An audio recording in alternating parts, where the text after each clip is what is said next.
welcome to 100 Gems podcast. And today we got our brother that's going to be talking about some trucking and some other things that he got going on with his entrepreneur career here.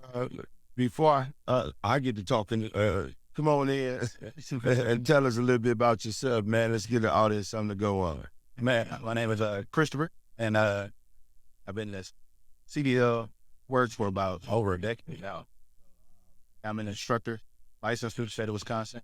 So I basically teach people how to get the permit and learn how to safely operate a commercial vehicle, and hopefully land you into a career going forward. Is that when you say commercial vehicle, you that mean vans, or is it strictly for trucks? So the Department of Transportation, they have weight limit restrictions that Class D vehicle would be like your personal car or a pickup truck or something like that. So everybody got a Class D license. Right. A Class C vehicle is like maybe a small school bus, a tow truck or something like that. Class D vehicle would be like a bus, any straight vehicle like a city bus, charter school bus, fire truck, dump truck, garbage truck, snow plow, stuff like that that you might see with a county and stuff like that. That would be a class. And a Class A vehicle is like a combination tractor and trailer combination together. So the tractor is the front part of the vehicle, and the trailer which you attach to. So a combination vehicle like a class. Right. And then you got different endorsements like hazmat, stuff like that. Where I actually had my CDLs back in the day. Okay. I actually used to briefly. I worked for the Journal Sentinel. Okay. And like I said, it was briefly. It was a box truck, and I went through the CDL train. It was a process getting those licenses. You know what I mean? A lot of folks don't know that process, but I do know once you get through it, you'll make some money. Yeah, you definitely can make a lot of money. I think it's one of the few fields that you really don't need to have any type of education, as far as formal education, to get to the field.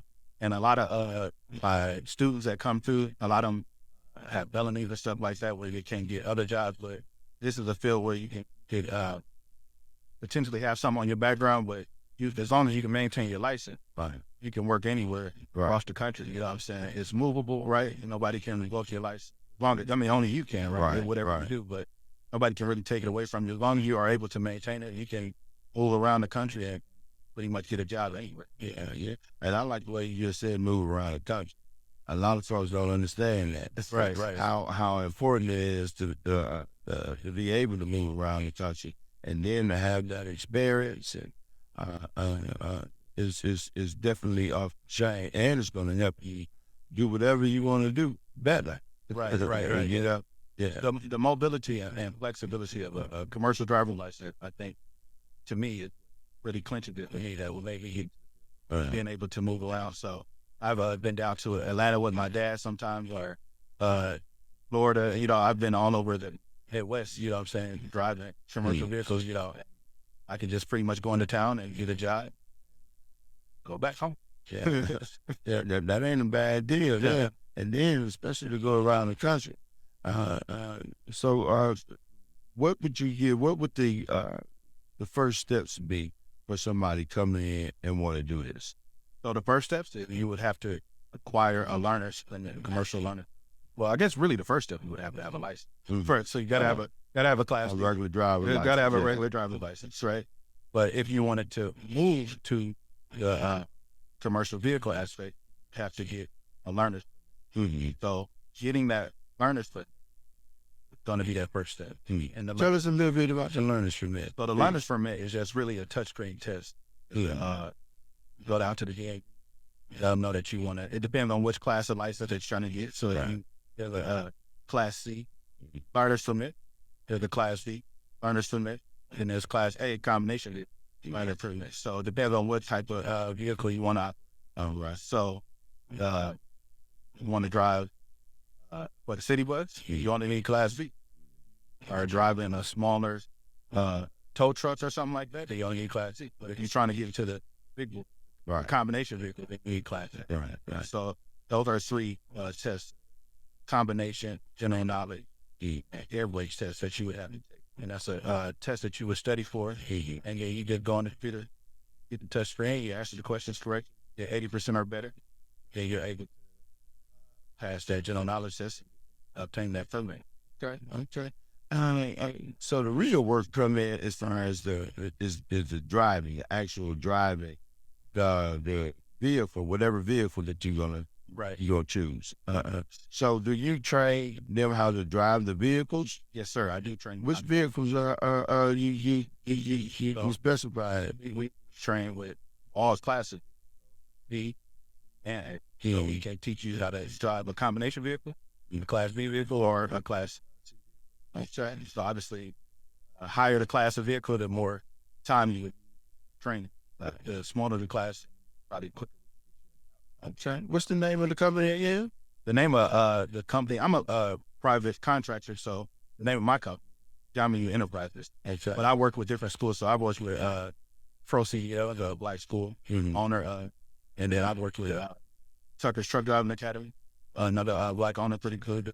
On Your Way CDL, another school that I work, another black owner, and then currently I'm contracted with Next Level CDL, and I'm working with them to get a couple of students out. That's another black owner that's and doing this thing. So I'm the instructor that facilitates and works at the different schools that help them out, get students through. All right.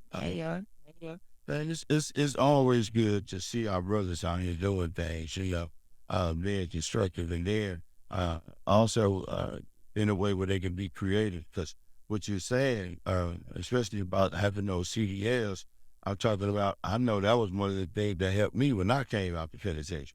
The first thing I went and got was my driving license, and the second thing was my CDLs, so I can make a couple of dollars. And it's some show money. It's some good money. I mean, you can make anywhere. 50,000 is probably towards the bottom of the spectrum. 50,000 a year is towards the bottom of the spectrum. But 50, 60, 70, 80. There's a lot of companies out here doing $100,000 an hour. Whoa, wait a minute. I'm just saying, $100,000 a year. $100,000 a year. Okay. I think UPS just came on the news that between their benefits and their pay, they were going to be paying their commercial drivers $100,000+. I think Walmart came out too with paying their drivers. Is it a certain kind of age range, or that can help you out or hinder you? No, I mean, you can get your CDL at 18 and above. Yeah. But obviously, the younger you are, the more experience they want you to have before they go. You're not going to jump into the 100,000 club. You got to work your way up. But you get your CDL anytime, as long as you're an adult, and you just start working your way up. I think pretty much after 2 years, a lot of the bigger companies are looking for 2 years experience. So after those 2 years of experience, you can get that experience working with a school. You can get that experience working with a smaller company, stuff like that. But after those 2 years of experience, you pretty much the doors are open to you. They just want to see 2 years of a clean, no problem, no major accident, nothing like that. Everything we done talked about, it's all pictures and frame. You know what I mean? You do this and you get that. So I'm wondering, what are some of the obstacles or the pitfalls that a fella may run into while he chasing that CDL? Man, so I think safety is the number one pitfall, right? Like getting, like with our regular vehicles, right? Right. Becoming too comfortable, becoming too complacent, becoming too relaxed, eating and driving, music and driving, girls and driving, right? You know what I'm saying, guys? You got your friends in the thing with you, being too relaxed, not paying attention to the road, and then you get into an accident. And unlike your private vehicle, your car, or maybe you might just get into a little fender bender or something like that. In a commercial vehicle, you're going to potentially kill somebody, right? Or do some major damage. Right. So I think that's probably like the number one pitfall that I really emphasize on being safe, being focused. A lot of drivers fall asleep, right? Working too hard, trying to chase the money, right? It's a lot of good money, But then you getting that money and you steady trying to chase it, getting tired, trying to get those deliveries on time, trying to do stuff on time, not focusing on your sleep. I think another major issue is just your health, your personal health, right? Exercise, diet. A lot of truckers are overweight, right? You just eating on the road, eating on the go. Yeah. You know what I'm saying? You're stopping at a gas station, getting your chips and your soda and your caffeine and a burger or something like that, and you get back on the road. Not really moving, you're not moving, you're not thinking about your diet. So that can bring your energy down as well. And all those different things lead to unsafe driving habits. Unsafe driving habits lead to major accidents that in your career very quick. Another thing that you had said, was about the felonies. Yeah. You know, that this is a spot for fellas can come and really make a difference or let you know. Right. You know, is there a certain kind of felonies that would affect them more? Because I know, I remember when I became a real estate agent, and I had a felony. I had a couple at that time. However, the felony, they didn't line up or have anything to do with me practicing real estate. Right. I think it'll be the same thing in the CDL field. You got different endorsements and different things. So obviously, if you have a certain type of felony, maybe you can't be a school bus driver, right? Right. You can't work with your kids, but you can work in a different CDL field. You know what I'm saying? So you just finding the field that aligns with your felony, right? Or doesn't align with your felony. Right. And there's so many different commercial driving fields from Class C, Class B, Class A. And there's so many different endorsements. I think I haven't had any student that haven't been able to find work at all. You know what I'm saying? Like maybe the hazmat endorsements might have particular restrictions. So, you know, different endorsements might have different restrictions. Right. Different companies might have different restrictions. But for the most part, there's always a company that's looking for a safe driver, a good driver.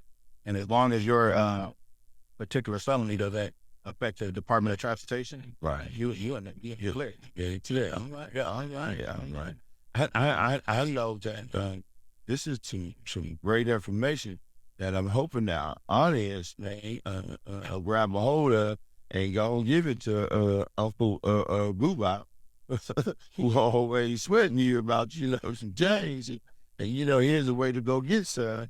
And it really doesn't seem like it's that hard. What's the time frame in you walking through the door and you getting your license? I think that one of the biggest hang up is a lot of students that don't even get the permit. Especially with our people. I'm not sure. They say they're going to get the permit, and then they just never get the permit. So if you get the permit, you have to go to the DMV to get the permit. Got to go to the DMV to get the permit. Right. I can train you. I can teach you. I can give you this. Right. I can give you books and get you prepared for it. But if you don't go take the test, right, it ain't no good. You know, it ain't no good. Yeah. So yeah. I don't know what that particular hang up is, but when students don't get the permit, it's like a 50% pass rate. That's because they never get the permit. Students that get the permit, like a 95 to 96% pass rate. So once you get the permit, I can get you through. Right. But if you don't get the permit, I won't get you through. Once you get that permit, it's about 44 hours of training. Yeah. Some people are quicker, some people are a little bit longer, but an average student is about 44 hours of training. So that's me 2 to 3 times a week, 2 to 4 hours of training each time we meet over what's that, like 4 weeks, and I can get you in and out. So from not ever touching a commercial vehicle at all to learning to safely operate it to pass a third-party state examiner's test, I can get you.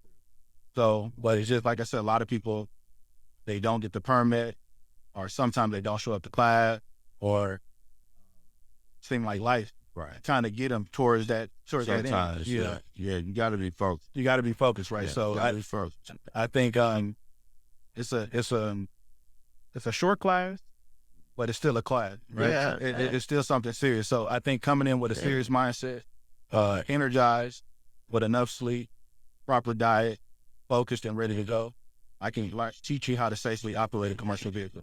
Right. Well, one of the things you want to make sure he do for the folks that's watching this, make sure you ask information for 'em, some contact information, so that they and I know it's a lot of fellas out there, man, and right now that can use a job.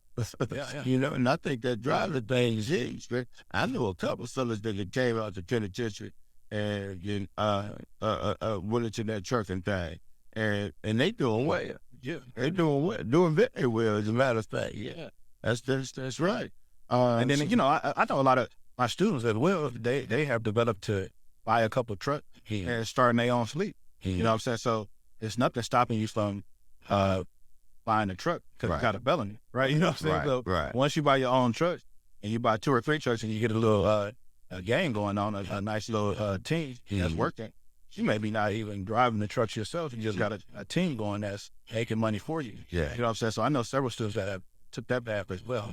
Of just running their own particular fleet and dispatching their own fleet out. So with 3 to 5 or 6, 10 that's more on the business side. That's more on the business side. Yeah. So it's a lot of upside entrepreneur side to it. Yeah. A lot of upside to it. Yeah, there's a lot of upside I see, and different avenues. Well, won't you do this, man? Give us your number and all that good stuff, and so you can get in contact with you, and we'll make sure we throw up a website on the podcast, man, so they can make something happen.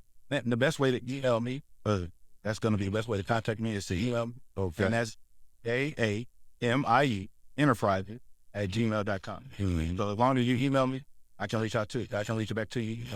Enterprises @gmail.com. Also, you can pretty much look up any of the schools that I mentioned, and then they can contact you through there because I'm always working through there. Right now, I'm currently working with Next Level CDL. So if you look up Next Level CDL, and we reach me there. But also On Your Way CDL, Pro CDL, or Tucker Truck Driving Academy. They're the all Black schools that work in the community with our people all the time, and I'm always contracting through there as well. That's a lovely thing too. We're talking about all the Black owned operate place. That's good to hear. I just started really hearing that term in different places, where they talking about Black owners. That's a good thing, right? I'm just hoping that we continue to be able to collaborate, man, and to connect, network, and share some of those benefits, right? With one another, it ain't all about you just getting it, tucking it away, you know what I mean? But I'm thinking folks coming out the bag. I know over here at 100 Gems, that's all we gonna be doing is dropping gems.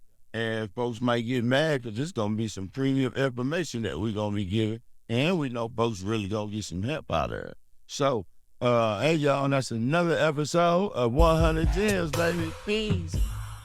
Yeah.